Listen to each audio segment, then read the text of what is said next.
विष्णुपादाय कृष्णप्रेष्ठाय भूतले श्रीमते भक्तिवेदांत स्वामी इति नामिने नमस्ते सारस्वतदेवे गौरवाणी प्रचारिणे निर्विशेष शून्यवादी पाश्चात्यदेशतारिणे जय श्री कृष्ण चैतन्य प्रभु नित्यानंद श्री अद्वैत गदाधर शिवासादि गौर भक्तवृंद नीलांबुज श्यामल कोमलांगम सीता समारोपित वाम भागम पाणौ महासायक चारुचापम नमामि रामं रघुवंशनाथं।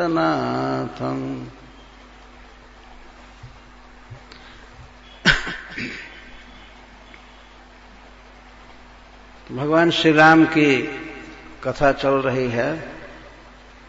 कल कथा पूरी हुई थी।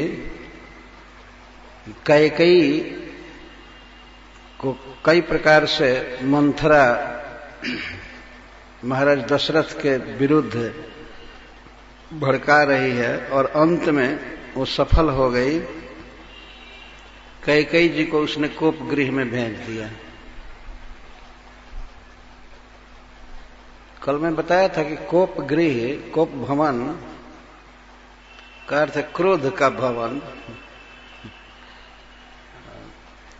राज परिवार में किसी का कोई कंप्लेन होता था, शिकायत होती थी, कोई विशेष मांग करनी होती थी, तो वो व्यक्ति उस भवन में जाता था और 24 घंटे में एक बार राजा उस घर में विजिट करते थे, जाते थे।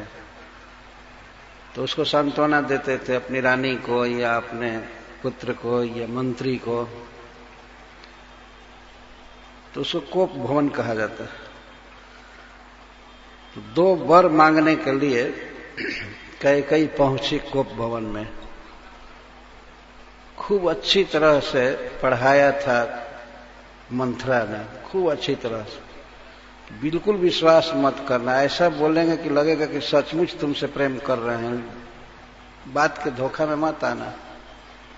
गोस्वामी तुलसीदास जी उसके विषय में कहें कि कोटि कपट गुरु मणि पढ़ाई, कोटि कपट गुरु मणि गुरु पढ़ाई। मंथरा करोड़ों करोड़ों कपटियों में सबसे श्रेष्ठ थी, मणि थी। वास्तव में ऐसी कपटनी औरत कहीं इतिहास में नहीं सुनी गई। सारी बातें झूठी पढ़ाई थी कि भरत को ननिहाल भेजा गया तो कौशल्या के कहने से कैकेयी को सुना रही थी। अरे राम को जो राज्य तिलक दिया जा रहा है, इसमें सारा हाथ कौशल्या का है। कौशल्या तुमसे बैर करती है, इसलिए अपने पुत्र के लिए वो राज तिलक का दिन निश्चित करवा ली। तुम ऐसा करो कि जो 2 वरदान देने को राजा तुमसे कहे हैं, तो एक से भरत को राज्य मांगो। एक क्रम भी बता रही है। पहले वनवास मत मांगना राम का, जो कह रही हूं एक एक अक्षर करना, सुन लो ध्यान से। पहले भरत को राज्य मांगना और इसके बाद दूसरे वर में राम को वनवास। इस तरह तुम अपने सौत कौशल्या के सारे आनंद को ले लो और वह दुख में पड़ जाए। वो सिखाई तो कैकेयी गई, एक एक बात याद करती रहती थी। मेरी सखी मंथरा ने मेरा हित करने के लिए ये बात कहा है, हमेशा याद करती थी, भूल न जाए। कोप भवन में गई। गोस्वामी तुलसीदास जी इस विषय पर कहते हैं, को न कुसंगति पाई नसाई, रही न नीच मते चतुराई।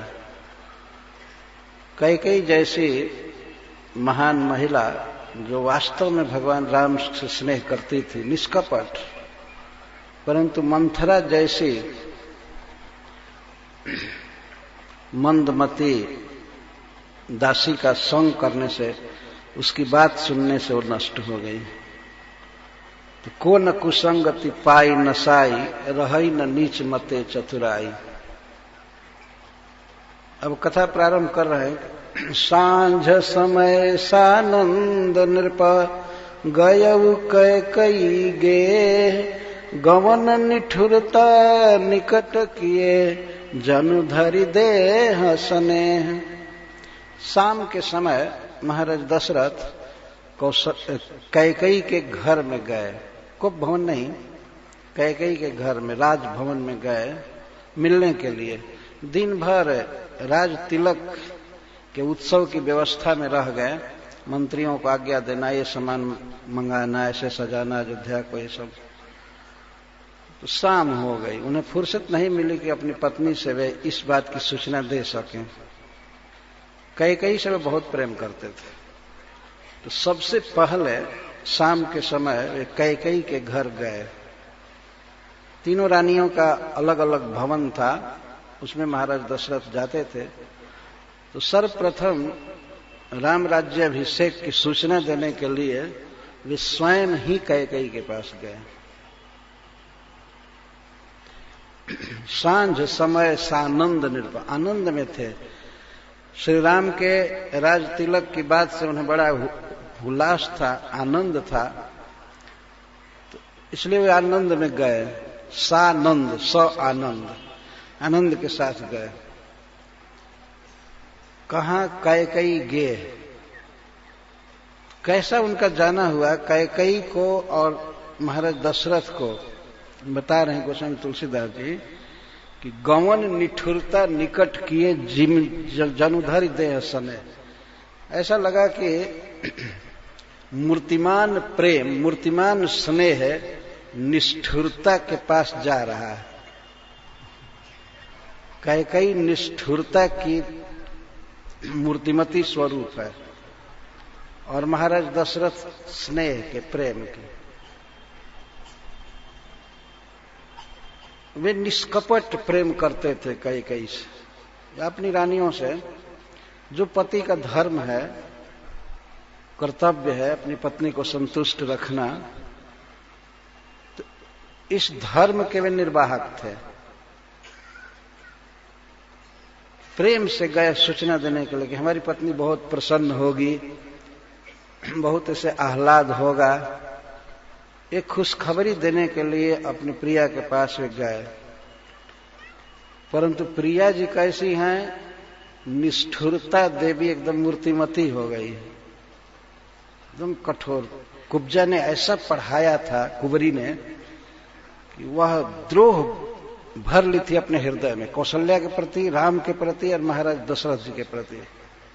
उसके मन में महाद्रोह था, किसी तरह उनको दुख में डालना चाहती थी। केवल भरत को राज्य देना इतना ही उद्देश्य उसका नहीं था। राजा दशरथ अगर मरे तो मर जाए, कोई बात नहीं, कौशल्या दुख में पड़े, उसका पुत्र वन में जाए, वनवास में उसे दुख होगा तो कौशल्या रोएगी। इस तरह से राम, कौशल्या और दशरथ को दंडित करने के लिए वह कोप भवन में गई थी, बहुत द्रोह के साथ, द्वेष के साथ। लेकिन महाराज दशरथ ये सब बात नहीं जानते थे। वो पूर्ववत जैसे स्नेह करते थे कैकई से, उसी स्नेह भाव से, उसी प्यार भाव से वे अपनी पत्नी के पास गए। और वह तो बिल्कुल बदल चुकी थी। इसीलिए गोस्वामी तुलसीदास जी कहते हैं कि गमन निठुरता निकट किए जनुधरि देह सने। निष्ठुरता की मूर्तिमती स्वरूप हो गई थी वो कैकई।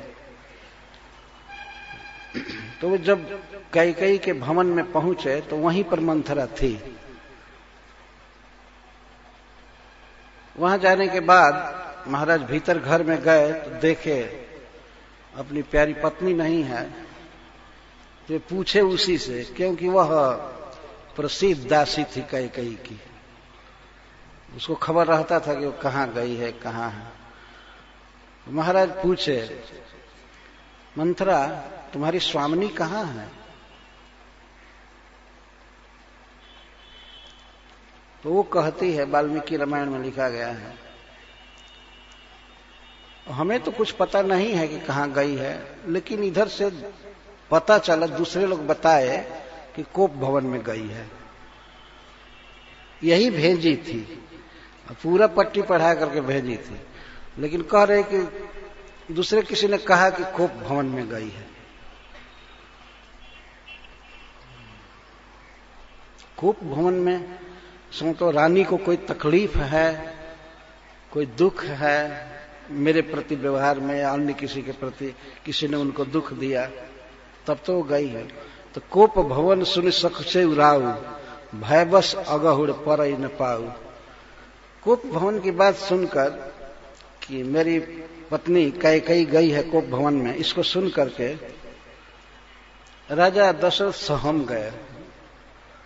उनको अच्छा नहीं लगा, ये कौन सा अवसर है कोप भवन में जाने का, इधर राम को तिलक देना है, उत्सव करना है। तो बहुत दुख में पड़ गए और भय भी हुआ। भय बस अगहुड़ पर न पाऊ, भय हुआ, उनके हृदय में डर उत्पन्न हो गया किसी बात की आशंका करके, और कोप भवन की तरफ उनका पैर नहीं बढ़ रहा था। किससे डर लग रहा था? कैकेयी से डर लग रहा था। अबला का एक अभी अर्थ होता है कि जिसके बराबर बल किसी में न हो, अबला। अबला स्त्री को कहते, बहुत वीक स्त्री, कमजोर होती है, जिसको बल नहीं होता है। लेकिन देखिए, अबला से महाबल दशरथ जी डरने लगे। भयबस अगहुड़ पर न पाऊ। इस पर ग्रंथकार गोस्वामी तुलसीदास जी कहते हैं कि सुरपति बसई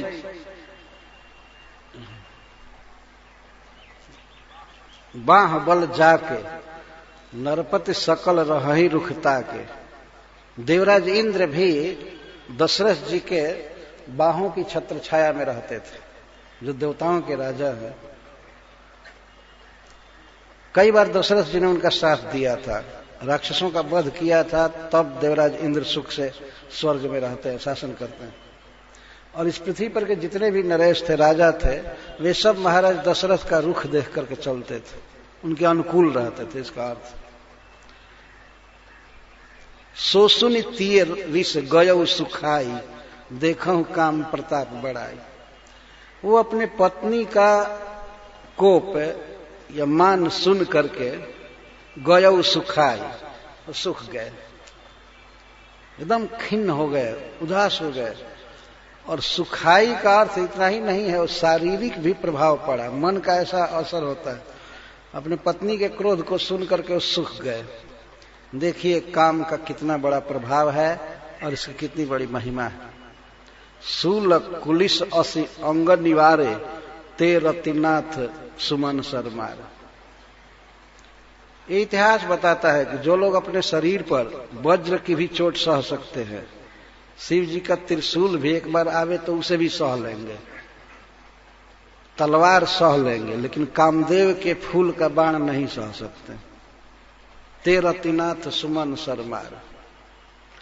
ये केवल दशरथ जी की बात नहीं है, ऐसे बड़े बड़े राजा महाराजा जो दिग्विजय करते हैं, बड़े बड़े राजाओं को हरा देते हैं और अनेक प्रसिद्ध अस्त्रों की चोट भी सह लेते हैं,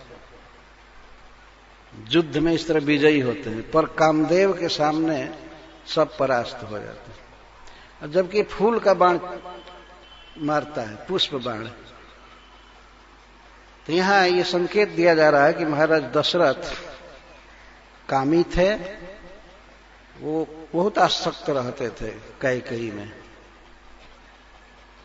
वैसे भगवान राम से इनका निष्कपट प्रेम था, पर इसके साथ ही स्त्री में भी इनकी बहुत आसक्ति थी। ये इनके प्रसंगों से पता चलता है।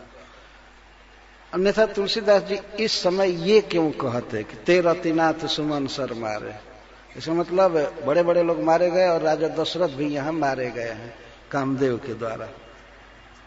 ते रतिनाथ सुमन सर मारे।